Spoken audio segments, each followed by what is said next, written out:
एक साधु महाराज जी जंगल की ओर जा रहे थे, तभी उनकी नजर पड़ी कि कुछ लोग आदमी को पीट रहे हैं। तभी साधु महाराज उनके पास आए और कहने लगे कि तुम इसे क्यों पीट रहे हो। उन्होंने कहा कि इसने चोरी की है, इसलिए हम इसे पीट रहे हैं।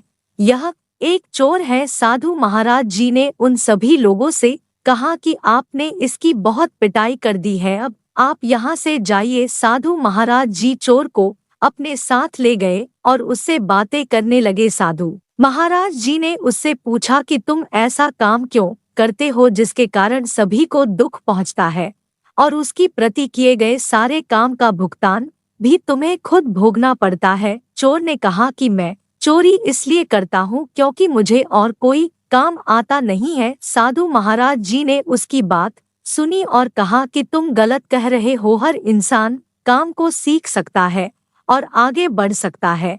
इसका मतलब यह है कि तुम कोई काम करना नहीं चाहते हो। साधु महाराज जी से चोर की कोई भी बात नहीं छुपाई थी। चोर अपने काम पर शर्मिंदा था, लेकिन वह इस काम को छोड़ना नहीं चाहता था। साधु महाराज जी ने कहा कि हमें अपने जीवन में वही काम करने चाहिए जिनके करने से सुख प्राप्त होता है।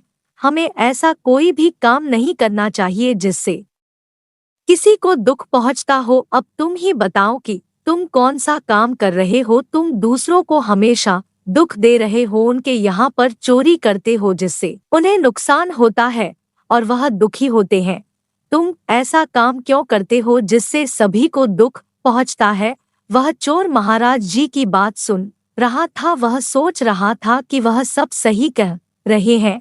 अब साधु महाराज जी ने कहा कि अगर तुम्हारे घर पर कोई चोरी करता है तो तुम्हें कैसा महसूस होगा। इस पर चोर ने कहा कि अगर मेरे घर पर कोई चोरी करता है तो इससे मुझे बहुत दुख होगा। फिर साधु महाराज जी ने से समझाया, तुम भी वही काम कर रहे हो, इसलिए सभी को दुख पहुंचता। जीवन में कभी भी हमें ऐसे काम नहीं करने चाहिए। तुम्हें यह काम छोड़ देना चाहिए और मेहनत का कोई काम करना चाहिए। उसके बाद चोरी ने साधु महाराज जी के पैर पकड़ लिए हो। साधु महाराज जी ने कहा कि मैं तुम्हें अपना शिष्य बना लूंगा। जीवन में आगे बढ़ने के लिए मैं तुम्हें सही राह दूंगा। उस दिन के बाद उस चोर का जीवन ही बदल गया। वह सच्ची राह पर चल पड़ा हो, जीवन में एक सफल इंसान बन गया। इसलिए इंसान जब भी जागे तभी सवेरा होता है।